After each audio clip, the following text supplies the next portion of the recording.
Good morning. Welcome to week 8. Perhaps you thought it would never come, but it has.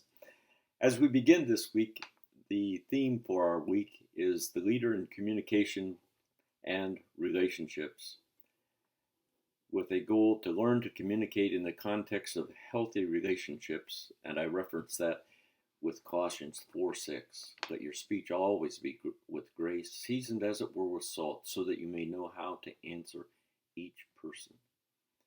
There are 3 important objectives this week.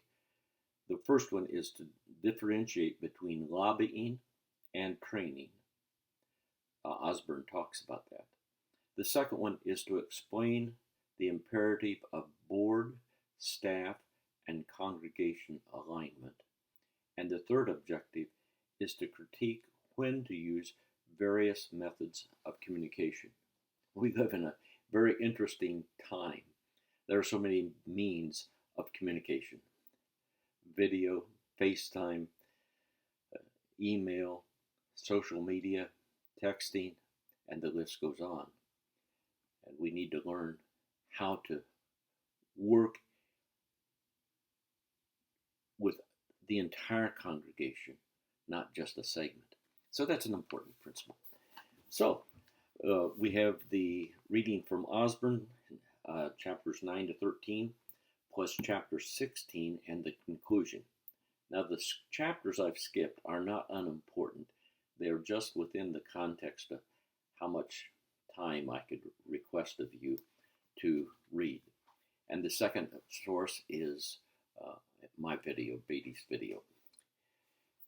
I'm sure all of you have experienced those times when you say, wow, this is of God. In our denominational ministerial meeting this year, we are discussing this book, Dangerous Calling by Paul Tripp. It's quite an interesting book. But anyway, chapter 5 is what we're going to discuss at our meeting tomorrow. We meet monthly. And it is so helpful in talking about how to prevent getting in a ministry leadership position, whether that's paid or volunteer, and not being ministered to ourselves, which leads to failure in our spirituality. So that's a good one to think about. I am attaching that to our announcement so that you can read the chapter yourself. Please excuse my underlining and scribbles, but it's a powerful content for us to think about. The assignment is to present key lessons that you have learned in this past 8 weeks, minimally 5 pages. I would prefer it not be more than 8, but I want to be sure that you have learned some valuable lessons. And then the discussion board, I have a little quirk on that one also. The editor insisted that I word it the way that it is written. Discuss the single most important lesson learned or expanded your understanding of from taking this class.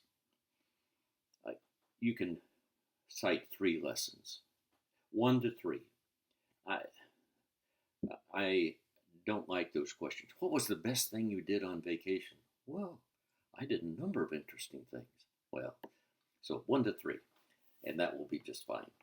So remember, class evaluations are available for you to complete.